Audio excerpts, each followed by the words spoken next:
চলে আয় পড়লাম হার চয়েজে। হার চয়েস ছিল আমার একটা সত্যিকারের ইমোশন, আর এই ইমোশনটা আমি কখন যে আপনাদেরকে দেখাবো সেইটাই ভাবতাছি। আর হার চয়েজে এসে আমি তো মহা খুশি। হার চয়েজের এই ভাইয়াটা কিন্তু খুব বিনয়ী ছিলেন, খুব ভালো ছিলেন। হার চয়েজের লোগোটা দেখেন একটু, মাশাআল্লাহ অনেক সুন্দর হয়েছে। আমি তো হার চয়েজে এসে অনেক খুশি। আর মাশাআল্লাহ বলতে ভুলবেন না, মাশাআল্লাহ শব্দটা কিন্তু আমার হার চয়েজের আপু অনেক পছন্দ করে রাত জেগে সিলেক্ট করেছিলেন। সবাই একটু গেস করেন আমি কোন আপুর কথা বলতেছি। হাই এভরিওয়ান, আসসালামু আলাইকুম। সবাই কেমন আছেন? আশা করি আল্লাহর অশেষ রহমতে অনেক ভালো আছেন। আমরাও অনেক ভালো আছি আলহামদুলিল্লাহ। আর আজকে আমি চলে এসেছি বসুন্ধরা সিটি শপিং মলে। এক ভিডিওতে থাকছে দুইটা ধামাকা, আর দুইটা ধামাকা কি দেখতে হলে অবশ্যই ফুল ভিডিওটা দেখতে হবে। প্রথমেই আমি তন্নিস লাইফস্টাইলকে খুঁজছি। আমি তন্নি আপুর বড় একটা ফ্যান। তন্নি আপুর দোকানে ভিজিট করব না সেইটা কোনো কথা? এত দূর থেকে এসেছি নিজের শখের বসে, তো কি হয়েছে, শখটাও পূরণ করলাম আর তন্নি আপুর দোকানটাও দেখে গেলাম। শপে ঢুকেই দেখলাম তন্নি আপুর হাজবেন্ডের সাথে আপুর একটা ছবি। তো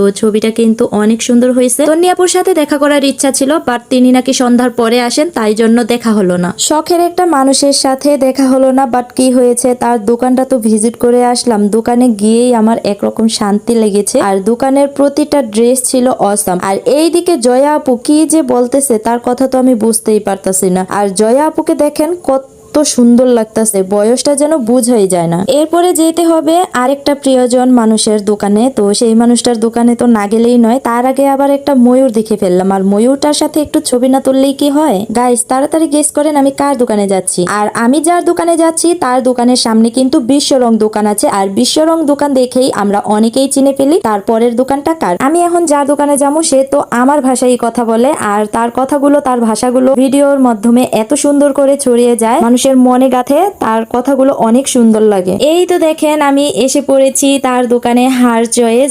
আর হার চয়েস দোকানে যখন আমি ঢুকি তখন আমার এত এত এত শান্তি লাগে, মনে হচ্ছে যেন আমি স্বয়ং আপুটাকেই দেখতে পাচ্ছি। তারপরেও আমি কিছু ভিডিও ক্লিপ নিয়েছিলাম আর এই ভাইয়াটাকে বলছিলাম কোনো মানা আছে কিনা। তো ভাইয়া বলল নো প্রবলেম, ঠিক আছে করতে পারি। ভাইয়ার ব্যবহারে মনে হচ্ছে ভাইয়া খুবই বিনয়ী। তো যাই হোক, হার চয়েস নামটা কিন্তু অনেক সুন্দর হয়েছে। আর এত সুন্দর একটা নাম অবশ্যই আমার আপু অনেক ভেবে চিন্তে রেখেছে তার পছন্দ অনুযায়ী। আমি তো আপুর শপে এসে খুব আনন্দিত। আর প্রতিটা জামা, প্রতিটা কালেকশন এত সুন্দর লেগেছে আমার কাছে। বাট আমার মেয়ের গায়ের হবে না, তো নিয়ে আসতাম। তো মেয়ের জন্যই একটু দেখছিলাম, তো সেই সাইজটা হলো না বিদায় আনতে পারলাম না। আর এইদিকে আমি তো নিজেকে নিয়ে খুবই ব্যস্ত। কেয়া আপুর দোকানে এসেছি, একটু ভিডিও না করলে কি হয়? আসলে দোকানে ভিজিট করে আমি প্রথমে বুঝতে পারলাম দোকানটা খুব পরিপাটি করে সাজানো হয়েছে, আর লাইটিং গুলো অনেক সুন্দর ছিল। কেয়া আপুর দোকানে এসে আমার পোজ দেওয়া শেষ হয় না, একটার পর একটা পোজ দিতেই আছি। আর ডেকোরেশনটাও ছিল অনেক সুন্দর, যা বলার বাহিরে। আমার কিন্তু অনেক ভালো লেগেছে। আপনারা যারা বসুন্ধরা